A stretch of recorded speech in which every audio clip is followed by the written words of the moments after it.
L'équipe de France de biathlon a brillé lors des championnats du monde en remportant 13 médailles, dont 6 titres. En basketball, l'équipe de la conférence a dominé les joueurs de l'Ouest lors d'un All-Star Game ennuyeux en NBA. En Ligue 1, l'Olympique de Marseille a enregistré un 6e match consécutif sans victoire. Le Bayern Munich connaît également des difficultés en Bundesliga. Récapitulatif des actualités sportives du week-end. Les événements sportifs qu'il ne fallait pas rater, le résumé des 5 grands championnats de football et l'image du week-end. Voici le récap Sport de France 24.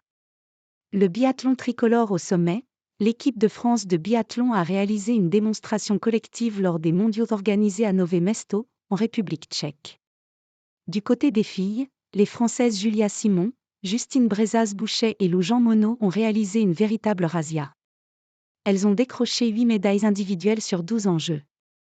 Le titre sur le relais féminin est également tombé dans l'escarcelle tricolore pour la première fois de l'histoire en championnat du monde.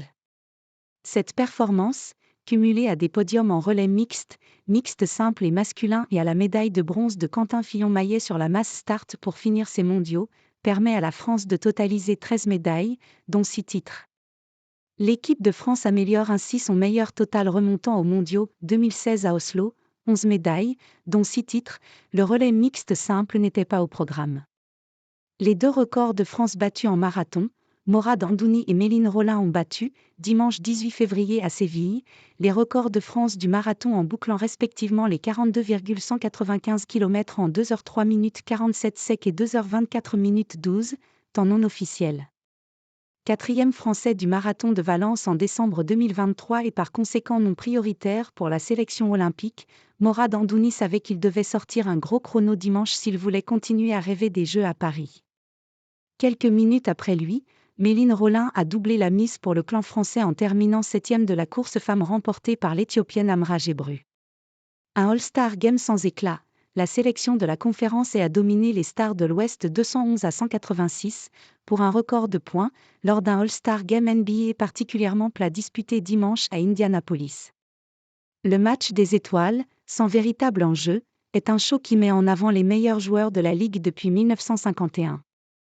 Le manque d'intensité de la rencontre est une habitude, même s'il est parfois contredit par une petite montée en pression en fin de rencontre. Mais pas cette fois.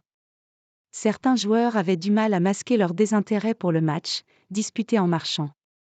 Les stars de la Ligue ont ainsi multiplié les tirs de loin, 67 réussis sur 168 tentés au total, et les dunks sans opposition.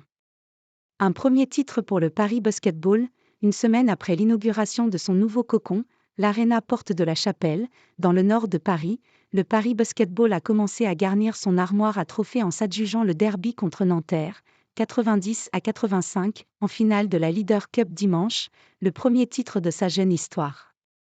Malmenés dans le dernier quart-temps et d'ailleurs menés jusqu'à 3 minutes et demie du terme, les Parisiens ont repris les commandes grâce à un lay-up de Nadir Rifi agrémenté d'un lancer franc.